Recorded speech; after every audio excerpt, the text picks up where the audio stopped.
Douglas, President of the 2nd Episcopal District Lay Organization. Go ahead, brother. Thank you, Bishop, for this opportunity. My brothers and my sisters, we have been called to this very place and moment on the agenda under the authority and as a result of the strategic planning of our bishop to explore and do a deep dive into the remarkable vision of Bishop and history of Bishop Richard Allen. With the global pandemic behind us, issues within the denomination damaging the fabric of faith in African Methodism, and picking any issue plaguing these yet to be United States, it is always fitting that during the month we celebrate Founders Day, that we look to the vision of Bishop Richard Allen and extract the mission and point the key drivers that will allow us to continue to advance the kingdom where we have been planted. As laypersons, it is our duty during this period in the life of the church to rededicate our love and loyalty to the denomination by using the pillars of Bishop Allen's vision and goal of creating a space where all individuals, regardless of the background, could come together, support one another, and work towards a better future. As clergy persons, it has been determined your duty to preach the unadulterated gospel, nurture the faith and spirituality of the congregations of where you have been planted, and so those individuals can find strength and resilience in the face of adversity, recognizing the power of education and breaking the chains of classism, genderism, and all the other isms, while empowering our communities by striving for equality in a society plagued by discrimination. True ministry is a partnership, and when we talk about advancing the kingdom of God, we must understand that we are in this thing together and understand we are not here to fight against each other, but rather to fight for the uniting of our denomination while standing on the firm foundation of Jesus Christ, while using the history of our past as one of the tools of warfare. You can find Dr. Mark Tyler's bio in the program, but I would like to present the person I have come to know. When we talk about Bishop Richard Allen's life and legacy, there's a short list of presenters I look to for the truth, the whole truth, and nothing but the truth about Bishop Richard Allen. When you think of Mother Bethel and African Methodist Episcopal Church, you understand that it takes a unique person to be entrusted with the awesome responsibility of being the pastor of that church. As the 52nd pastor of Mother Bethel African Methodist Episcopal Church, Dr. Tyler has used the shoulders in which he stands on to make the history of our denominational founder a living and vibrant memory to this day at Mother Bethel and in the African Methodist Episcopal Church. If you research Dr. Tyler, you know that he is trained in both head and heart for ministry, but he has been uniquely gifted and provides white glove service to the process of researching, curating, and preserving some of the pieces of history that have helped shape our denomination and have molded some of the traditions we practice today. To me, he is the Henry Louis Gates Jr. of the AME Church, willing to chase after the truth and highlight from whence we have come. On today, Dr. Tyler will walk us through the vision of the church and how we must remain faithful to the vision while using the vision to reimagine the way we shape and direct our ministries while keeping our eyes on the prize. Let us pray for our presenter's strength on today. He recently buried his father and has been traveling back and forth to care for his mother. On top of the family aspect of life, Mother Bethel is commanding interviews and inquiries weekly and daily. Our presenter has grace and mercy following him because as he is with us today, he will be serving as the host for the 1st Episcopal District Founders Day celebration, which starts on the 9th. But will also took the time out to be with us tonight. So as he comes to the table to present to us, won't you put your hands together for the Reverend Dr. Mark Kelly Tyler, our presenter on the day.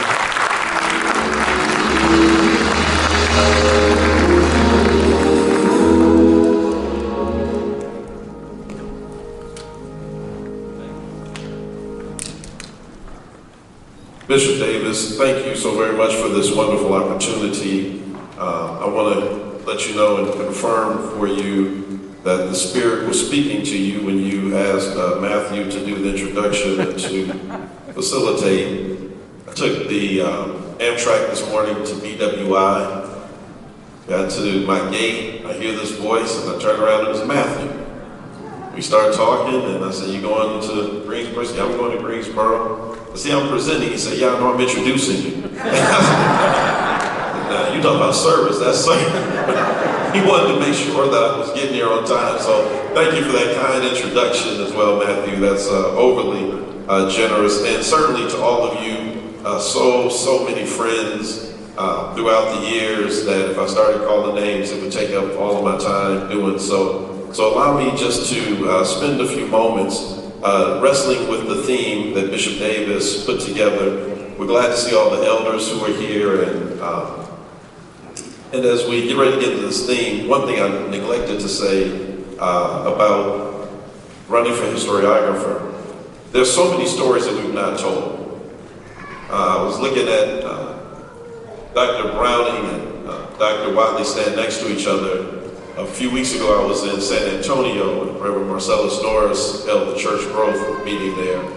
And he asked each of the candidates who were running for various offices, what would you do in your position to work with church growth and development? A great question, actually. How would you interface? And I just blurted out that I think one of the things we would need to do is tell the story of church growth through a documentary and through other types of ways of capturing the story. When you think about some of the biggest stories that have happened in the AME Church with regard to church growth in the last 30 or 40 years, they've happened in the 2nd District. And so to pull those stories together, to mine those stories out, to preserve those stories and leave them as a roadmap for people to come behind us. So that's just one area. We have done wonderful things that we often just take for granted, and someone else comes up and picks up the Reed Temple template and runs with it, and we wonder how they did it when we have it right here. So I want to make sure that we do that. Now, hopefully we can do some of that today with a different particular area and aspect of the history of the AME Church. The theme, I believe, is still daring to believe in the vision of our founder, and I want to maybe turn that into a question. Dare we still believe in the vision of our founder, Bishop Richard Allen? Dare we still believe? For the last 16 years, Founders Day has taken on new meaning for me while serving at Mother Bethel. Like all of you, I've always enjoyed Founders Day, but when Richard Allen is buried in the basement, people tend to have high expectations. Somebody said, "Amen. What are we doing this year?" And I have to admit that getting ready for this presentation has made me think about the fact that for most of the time in my 16 years, we have either focused on young Richard Allen, middle-aged Richard Allen, but rarely do we talk about Richard Allen in his golden years. And so at our church, we talked about Allen, who went to Stokely Sturgis's farm and was converted, and his dungeon shook and his chains flew off. You can't preach a Founders Day sermon without weaving that in somewhere. Who worked extra hours to earn his own freedom, he and his brother John, who made it out of slavery, who walked as a Methodist preacher so long one day on the main line outside of Philadelphia that his feet were so blistered that the family that he visited to minister to had to minister to him, dragging that heavy table to him so that he could eat because he could not take another step. The young Richard Allen is the Allen that went into St. George's and with Absalom Jones walked out in protest over segregated worship spaces that were not there when they first joined and attended the Christmas conference of the Methodist Church in Baltimore. You can stay right there, literally, with young Richard Allen, the blacksmith shop, and you could stay there for a lifetime. But even if you bring in middle-aged Richard Allen, who won the victory to set Mother Bethel free in the Pennsylvania Supreme Court in 1816, and then opened up the door to unite with churches in Baltimore and in Salem, New Jersey, and in Bucks County, these 5 congregations that turned into a denomination on 5 continents. I mean, middle-aged Richard Allen was no joke. He worked with Morris Brown down in Charleston and brought Morris Brown up after the Denmark VC episode and continued to work, oppose the plan to send free blacks out of the country. But there's something that I think I've been missing all these years about Allen in his senior years. So I'm grateful for it today. Because after all that Richard Allen attained in life, by the time he was 70, he died at 71. By the time that he was 70, he had wealth. He had so many properties. If you read Richard Newman's book, I believe he gave a house to every child. He had 6 children. One of them, the neighbors keep trying to get us to buy it. They keep jacking up the price because they know we want it, so we're going to wait for another neighbor to buy it. Amen. He had notoriety. I mean, Richard Allen was the man in the nation. Stable congregation. He had everything that everybody would ever want. He was a senior statesman. And yet, in his golden years, seemed like he was still building. I mean, now, if 70 today is the new 50.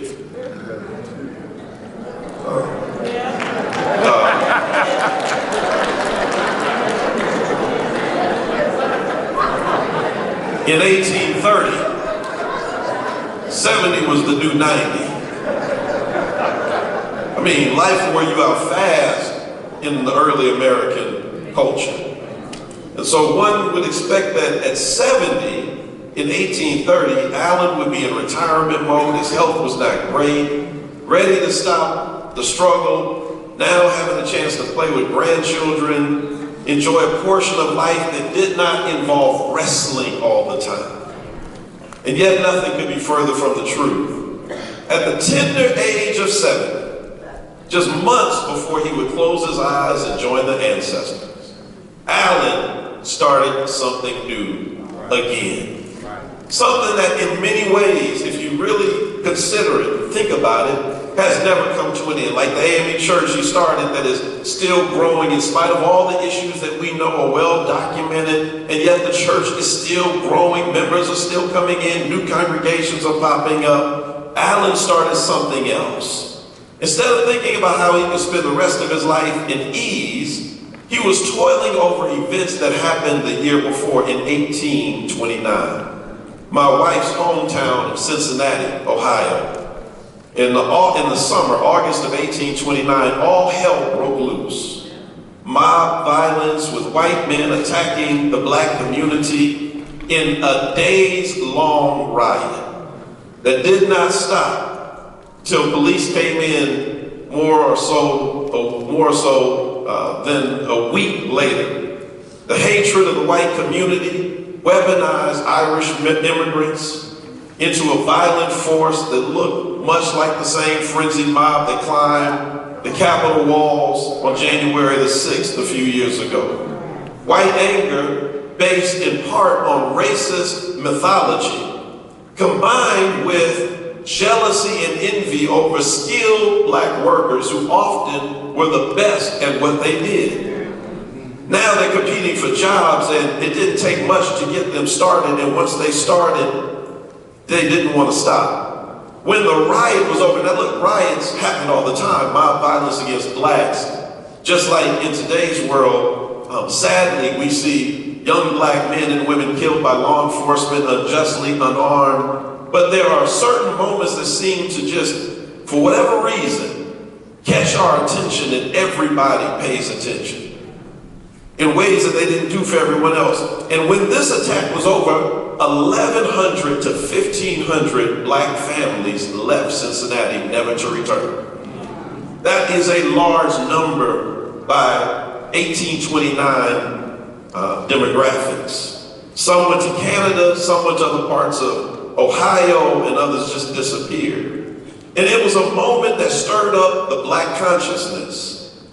Black folk in places like New York, in Philly, in Baltimore, stable black communities were asking the question, if it could happen in Cincinnati, could that happen to us?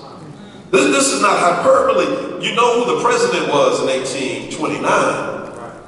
Andrew Jackson. Donald Trump's favorite president. The Indian Removal Act that cranked up in 1830. Andrew Jackson is president. Tells you the kind of mood white folk were in this moment. And so, as Indians are being coerced and pulled out of Alabama, Mississippi, and Florida, and blacks are watching what is happening to folk in Cincinnati, people are legitimately getting a plan B together. I can't tell you how many folk have told me, and you probably have friends like this, that if the election goes the wrong way, they are literally moving out of America. Fearful that a real tyranny will come in its place. And so this is I'm trying to help you understand the mood. It's not just a riot that impacted one community, but for whatever reason, black folk throughout the free and enslaved states where there were black people were terrified. So people began asking, what can we do? What should we do? I'm glad that even though Alan was older, he still listened to young folk. Alan walked out when he was a young man in his 20s, 27. When we did the Richard Allen documentary, I challenge you to go back and watch it again. It's on YouTube. You can watch it for free. Just look for Richard Allen documentary. You can find it on our website at motherbethel.org. And when we were filming it, Bishop, we did it in St. George's. The pastor and I became very close friends. We're still very close, the former pastor. And so, first of all, it gave us chills recording in that space. And I remember when we were filming the walkout scene, we were, the usher, the white guy who was a United Methodist, the son of a United Methodist pastor, was being all nice to the people. I said, no, man, he yanked them off their knees. So by the time we got to the end, everybody got up and they walked out off camera. I said, hold on now. That's right. Y'all know everybody didn't leave. There's still black folk there today. Somebody got to stay, and everybody looked, the cast were all members of Mother Bethel and other AME churches in Philly. Nobody wanted to be on film being the one that stayed. So I said to Dr. Whitney and his late wife, Florence, they were the oldest two in the group, I said, can y'all stay? They said, why? I said, well, you know, it's kind of usually hard for older people to accept change anyway. They said, oh, Red, we're cold, but we'll stay. So if you watch it, that's the Whitney sitting there refusing to move. But Alan was young, and he had that David and Goliath kind of energy, that when you don't know, when you should not do something. And so here is Richard Allen now, older, at 70. He's seen everything that everybody else has seen, but Allen hasn't done anything. And up comes a voice from Baltimore. I don't even know if he was AME or not. Maybe one of you can do the research on that. His name was Hezekiah Grice. There's a lot written about him. But Hezekiah Grice, this young man was about, I guess, in his late 20s at the time. Like everyone else saw what happened. And there were calls out of New York State for a national colored convention movement to address Cincinnati and to begin to devise a plan, kind of think Tavis Smiley in the state of Black America. And they said, we got to do something, but nobody did anything. So Hezekiah Grice starts writing to black leaders around the country. He ain't got a movement, he's a young businessman, he doesn't have people, but he knows who does. And he writes one of his letters to Richard Allen. It says, man, you got juice. Folk respect you, they admire you, they love you, and if you call for the meeting, people will show up. 70 years old, will be dead in months. Couldn't have been feeling well. And something about that young man's letter stirs up something in our sainted father, Richard Allen. And Richard Allen calls for the meeting. And delegates show up from Maryland, Virginia, New Jersey, New York, Connecticut. Others promised to come the next year. They just couldn't make it that fast. It's not like they could jump on the Acela and get there. And so these folk get together and they come, but Hezekiah Grice will forever be remembered as the heart and the soul of the movement. This is why we need both young folk and older folk working working together because one has energy and vision and one has the audacity to reach out and to do what they should not do, and the other has resources and connections and a network and a hookup. Can you imagine what happens? I know this is a history piece, Bishop, but can you imagine in our churches when young folk and older folk don't view each other as enemies trying to get their way, but begin to put their resources together and begin to shake things up in their community? And so Bishop Allen takes Christ on, they call folk in. And Richard Allen, who's like the Obama of his day, who's like the Dr. King of his era, who's like the Harriet Tubman and Frederick Douglass of their era. Maybe you don't believe me that Richard Allen was that popular. Right. Y'all heard of David Walker's appeal? Yeah. That radical manifesto that white folks said in the South in the slaveholding states, if we catch you with anything by David Walker, we'll kill you. Listen to what David Walker said about Richard Allen in 1829. He said, Richard Allen, exclamation mark, oh my God. The bare recollection of the labors of this man and his ministers among the deplorably wretched brethren, rendered so by the whites, to bring them to a knowledge of the God of heaven, fills my soul with all those very high emotions which could take the pen of an Addison to portray. It is impossible, my brethren, for me to say much in this work respecting that man of God, when the Lord shall raise up colored historians in succeeding generations to present the crimes of this nation to the then gazing world. The Holy Ghost will make them do justice to the name of Bishop Allen of Philadelphia. That's David Walker in the appeal. And so for this brother to get Allen moving, it began to galvanize and bring folk together. And there in August of 1830, a year after the riot in Cincinnati, for several days, these delegates, about 40 of them, met at Mother Bethel Church. They had a closed door session. Sometimes you got to keep media out while you're working, keep naysayers out while you're working. You know, that's a whole nother sermon. But they keep them out. And once they finish the constitution of this new colored convention movement, they throw the doors open and invite the public in to see what they have done. And while it was Allen's first and last colored convention before his death, this movement, the colored convention movement, lasted for 7 decades. Think about that. Up until 1865, they met, and the central call was to end slavery. From 1865 to 1876, the central focus was how to work this Reconstruction thing and take advantage of as much as we can. After that, it was all about how do we survive in Jim Crow, and then it disbanded. And some would say it just fell apart, but if you look at the timing, isn't it curious that right after it kind of gave up, the NAACP was founded. Right. The National Urban League was founded. Marcus Garvey and the UNIA was founded. Fraternities and sororities popped up and began doing everybody's template looked remarkably like the Black Convention movement. Even today, if you look at National Action Network or Black Lives Matter, they both seem to mirror the same calls that were being made in 1830. Right.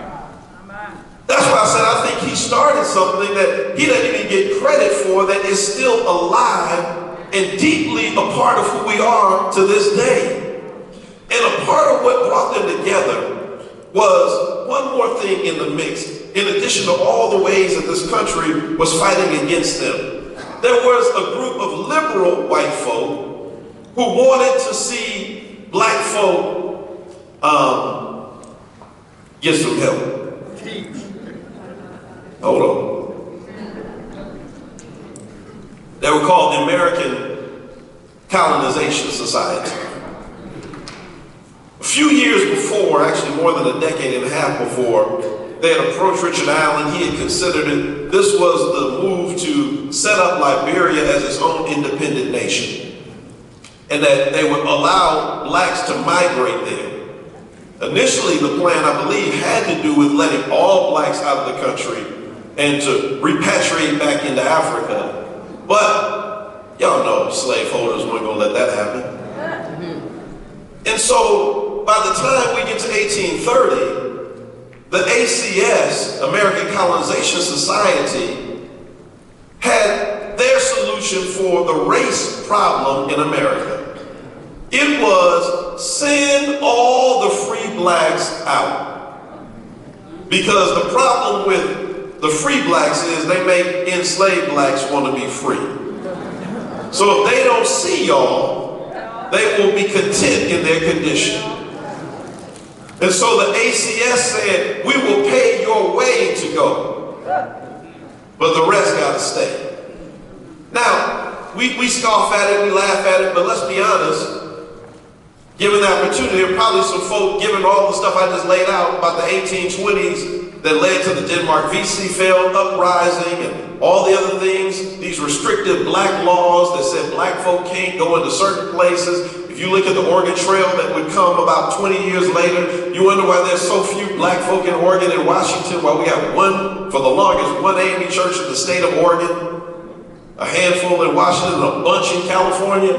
Because the Oregon Trail picked up the same laws that they were doing in the East Coast and the Midwest that said black folk not allowed.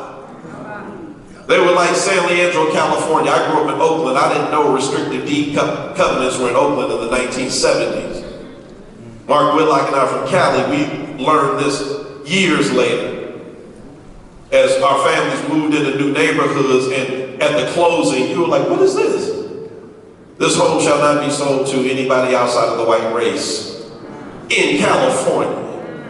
That's why when I ride my bicycle at 10 years old, all of us from Oakland, we cross 109th Avenue into San Leandro, the police would be sitting right on the border, turn around.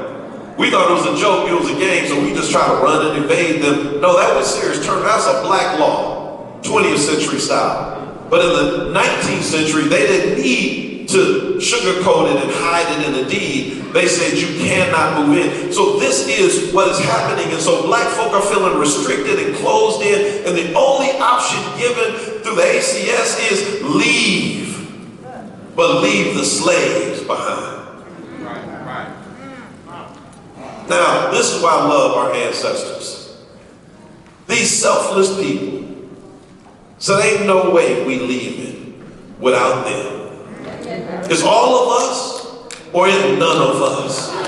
They said, now we'll send some folk and we'll plant colonies in places like Canada, but we can't leave in mass. As disgusted and heartbroken as we are, because we can't leave everybody. It's the fight I have with charter school proponents in Philly. Not that I'm against charter schools, but when you hear folk talk about, let's just take all the resources and put them in here, what they're talking about is taking the best students who already know how to read, who already know how to write, who already know arithmetic. And I say, what about the majority of the folk in the projects? Well, everybody can't make it. Well, I can't go with that then. Unless the plan is for all of us to make it, then we just have to wait until we get a boat big enough for everybody to fit. And so Richard Allen and the others, listen to what they wrote. I just want to share some of this with you. They wrote this preamble and this short address. These are Richard Allen's words. And he wrote them in 1830. Listen to what Father Allen has to say to the free people of color in these United States. Brethren, and can I add sisterin, impressed with a firm and settled conviction, and more especially being taught by that inestimable and invaluable instrument, namely the Declaration of Independence, that all men are born free and equal, and consequently are endowed with unalienable rights, among which are the enjoyments of life, liberty, and the pursuits of happiness. This is Allen speaking. Viewing these as incontrovertible facts, we have been led to the following conclusions: that our forlorn and deplorable situation earnestly and loudly demand us to devise and pursue all legal means for the speedy elevation of ourselves and brethren to the scale and standing of men, In consequence of not having had timely notice, delegates from other sections of the country did not attend, though it is hoped that at the convention on the first Monday of June next year, there will be more general representation. And in pursuit of this great object, various ways and means have been resorted to. Among others, the African Colonization Society is the most prominent. Not doubting the sincerity of many friends who are engaged in that cause, yet we beg leave to say that it does not meet with our approbation. However great the debt which these United States may owe to injured Africa, and however unjustly her sons have been made to bleed, and her daughters to drink the cup of affliction, still we, who have been born and nurtured on this soil, we, whose habits, manners, and customs are the same in common with other Americans, can never consent to take our lives in our hands and be the bearers of the redress offered by that society to that much afflicted country. Tell it not to barbarians, lest they refuse to be civilized and eject our Christian missionaries from among them, that in the 19th century of the Christian era, laws that have been enacted in some of the states of this great republic to compel an unprotected and harmless portion of our brethren to leave their homes and seek an asylum in foreign climes, and in taking a view of the unhappy situation of many of these, whom the oppressive laws alluded to, continually crowd into the Atlantic cities, dependent for their support upon their daily labor, and who often suffer for want of employment, we have had to lament that no means have yet been devised for their relief. These considerations have led us to the conclusion that a formation of a settlement in the British province of Upper Canada would be a great advantage to the people of color. In accordance, we pledge ourselves to aid each other by all honorable means, to plant and support one in that country, and therefore we earnestly and most feelingly appeal to our colored brethren and to all philanthropists here and elsewhere to assist in this benevolent and important work, to encourage our brethren earnestly to cooperate with us. We offer the following. First, that under that government, no invidious distinction of color is recognized, but there we shall be entitled to all the rights, privileges, and immunities of other citizens. Second, that the language, climate, soil, and productions are similar to those in this country. Third, that the land of the best quality can be purchased at a moderate price of $1.50 per acre by the 100 acre. Fourth, the market for different kinds of produce raised in that colony is such to render a suitable reward to the industrious farmer, equal in our opinion to that of the United States. And lastly, as the erection of buildings must necessarily claim the attention of the immigrants, we would invite the mechanics from our large cities to embark on the enterprise, the advancement of architecture depending much on their exertions, as they must consequently take with them the arts and improvements of our well-regulated communities. And I want to just read the very last paragraph here by Bishop Allen. You can find this on your own as well. Before we close, we would just remark that it has been a subject of deep regret to this convention that we as a people have not availingly appreciated every opportunity placed within our power by the benevolent efforts of our friends of humanity in elevating our condition to the rank of free men, that our mental and physical qualities have not been more actively engaged in pursuits more lasting is attributable in a great measure to a want of unity among themselves, whilst our only stimulus to action has been to become domestics, which at its best is but a precarious and degraded situation. And Alan goes on to say a few other things, but I'm going to stop there and just lift up the fact that this is a powerful statement when you consider it, because it calls out the government, it calls out society for what it has done to us.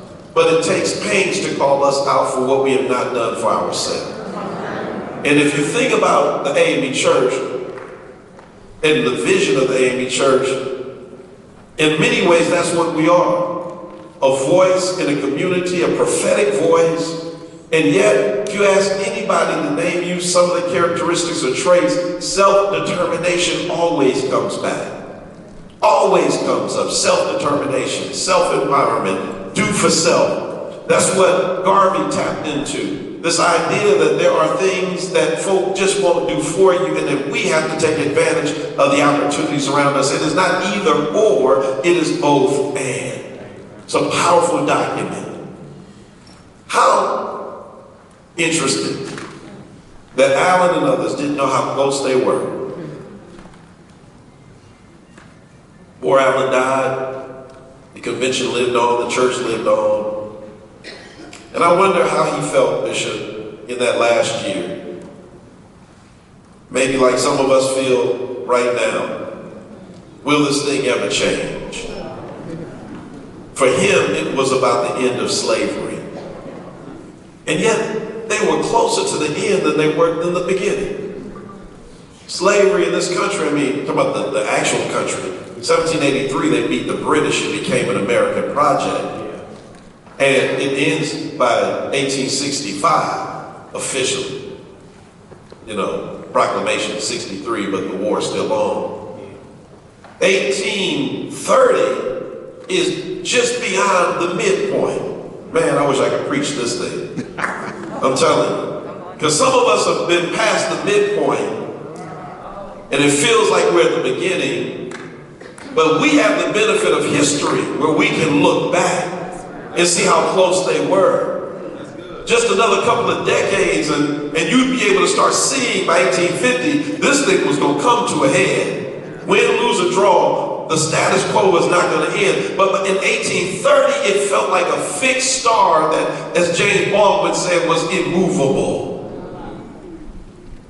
Don't quit, because you feel like you're still at the starting point. You might be closer than you are. And they made it. And here we are now wondering, at what point are we in our story? And I think our history says to us that we've got to fight on.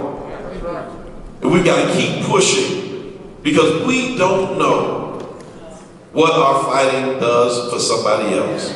So I'm going to stop right there and open up for a Q&A, but I just want to share with you some things I appreciate about golden era Richard Allen, who still fought even to the day he died. Somebody say amen. Thank you, Dr. Thomas, for that wonderful presentation.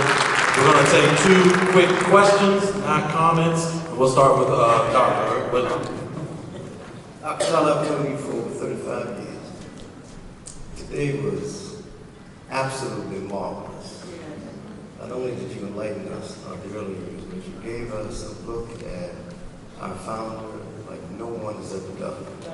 Hats off to you, my brother. Thank you so much for helping us grow, not only in faith, but also in our knowledge. Let's give God praise for what he's done. Question? All right, yes, ma'am. I would be interested in knowing what was the role of his wife as she worked closely with him. Thank you. Sarah Allen really took over the family business, the rentals. We actually, at Mother Bethel's museum, we have her rent book where she continued to collect rent beyond when he died. And she was very active on the Underground Railroad, so much so that I believe Morris, I can't think of who eulogized her, but there's a part in her eulogy and something written about her that says her purse, I'm paraphrasing, her purse was ever open to the fleeing slave.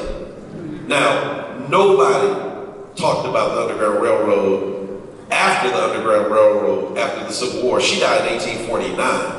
And for somebody to be bold enough to want the record to remember what she had done. So she and Allen are both credited with being early conductors on the Underground Railroad, long before white Quakers get all the credit. And so again, that was a part of her life's work. She also was instrumental in helping Jarena Lee carry out her mission. So when Jarena Lee left on all those incredible journeys where she walked to Canada and to Michigan and Ohio, her child was with Sarah Allen. So Mother Sarah had a tremendous role, at not just at Mother Bethel, but was also viewed as a leader in the movement. All right, this is our last quick question. We've just come out of the pandemic, and during that time, we've experienced a whole lot of different challenges. During the yellow fever pandemic that Richard Allen was going through, what was the role of the AME Church during that time? Thank you. That's young Richard.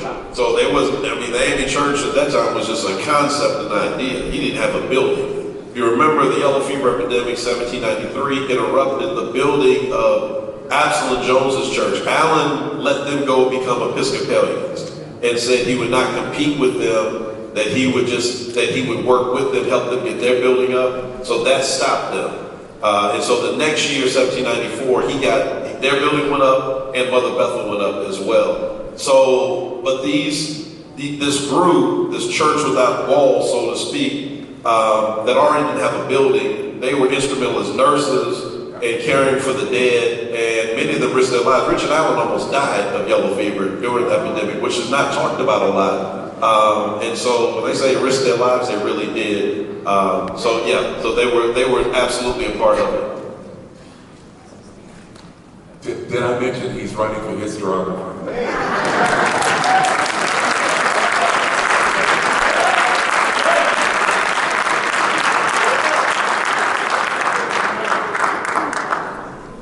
Where's the delegation, the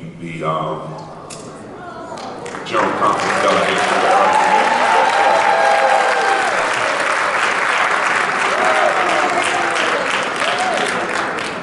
Hi. Hey. Hello.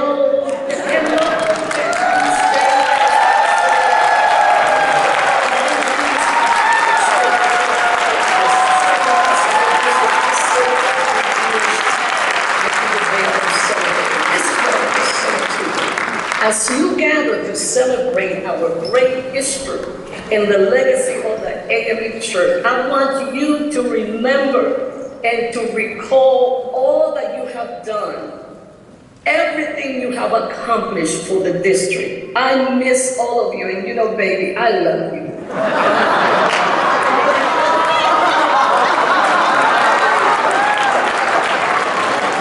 All right. Well, you know I wasn't going to interrupt her. Especially with a line like that. I'm going to pay her for that one.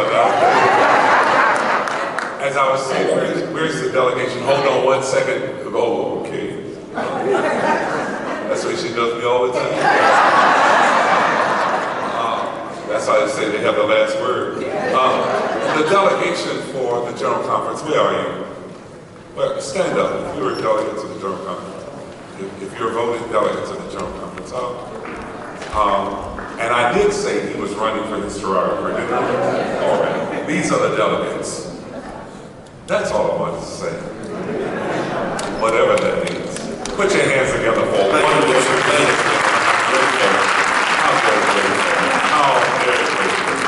And certainly we do appreciate Aurel getting on. I'm grateful. I didn't know when she was going to have the capacity to get on, but I'm grateful. Give her a hand and I'll communicate. Oh, she's watching. All right. Thank you.